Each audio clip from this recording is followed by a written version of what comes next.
Ak ste sledovali moje predchádzajúce video, tak viete, že sme práve pricestovali nočným Leo Expressom do Prahy a práve tu v tejto kaviarni Savoy naštartujeme svoj deň. Tento skvost pražskej architektúry sa nachádza na ulici Víťezná a je skvelým miestom na vdychovanie vône minulosti. Pod týmto 7-metrovým stropom s mohutnými lustrami si môžete vychutnať dokonalý brunch alebo len kávičku s dezertom. A tu sa už vezieme električke 22, ktorá je jednou z možností, ako sa vydať na Pražský hrad. Od zastávky Pohořelec je to dole uličkou asi 10 minút chôdze. Tá je popredkávaná útulnými hospúdkami, kaviarňami a priviedla nás na Hradčanské námestie pred bránu Titánov, ktorá sa volá podľa súsošia, ktorá sa nad ňou nachádza, a bránu stráži aj čestná stráž. Keďže je január, pracovný deň a ráno, tak ešte tu nie je toľko turistov a preto námestie je také poloprázdne, môžeme sa v kľude poobzerať. Sú tu nádherné výhľady na malú stranu Prahy a aj možnosti, ako sa z opačnej strany hradu dostať naspäť do centra až ku Karlovému mostu. Cez nádvorie po ľavej strane brány sme sa dostali do areálu hradu, kde sa nachádza nádherná katedrála svätého Víta, ktorá tvorí takú dominantu celého toho areálu.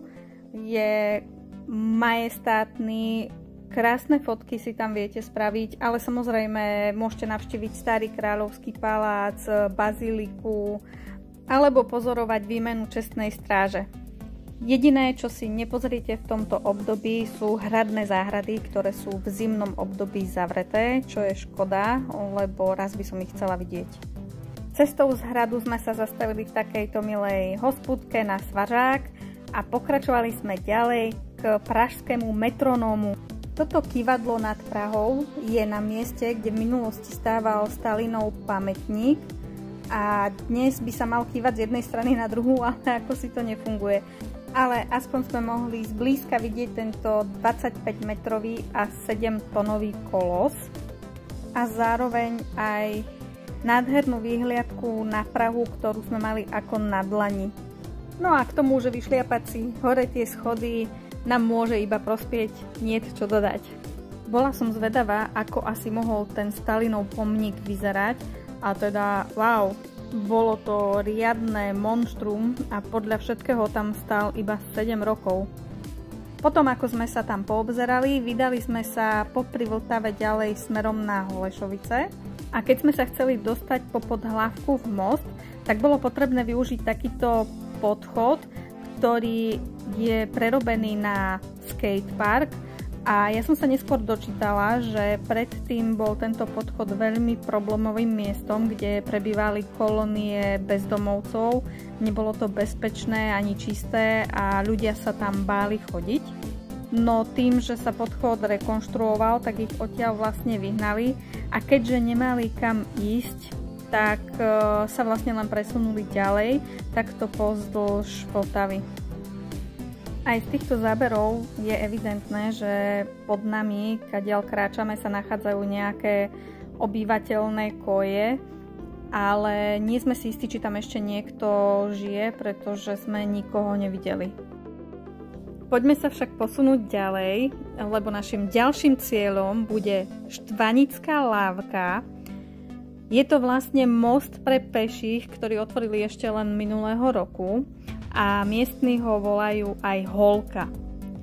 Volajú ho Holka preto, že spája časť Holešovice a časť Karlín. No a okrem toho prepája tieto dve časti s ostrovom Štvanice. Tento most má oproti ostatným v Prahe na pohľad jednoduchý dizajn. A teraz poprosím odborníkov, aby mi odpustili môj laický opis, ale pripomína mi, ako by bol poskladaný z nejakých betónových panelov, ktoré majú medzi sebou takéto štrbinky, cez ktoré môžete vidieť, ako pod vami prúdi Vltava. Z mosta je dobrý výhľad na celú Štvanicu na plavebné komory a tréningový vodacký kanál, ktorý sa vedľa nich nachádza. No v tomto čase bola v Prahe povodňová aktivita 1. stupňa a preto nebola povolená lodná preprava a ani zdržiavanie sa na náplavkách. No a prvý deň v Prahe sme zakončili tým, že sme sa metrom vyviezli na Černý most, kde je veľké nákupné centrum. No a tam som síce už nič netočila, ale určite podľa Tommyho vidíte, že tam nás čakala len ďalšia Tour de Shopping Park. A preto ho nechám spať, pretože zajtra nás čaká ďalší náročný deň. Sledujte pre pokračovanie.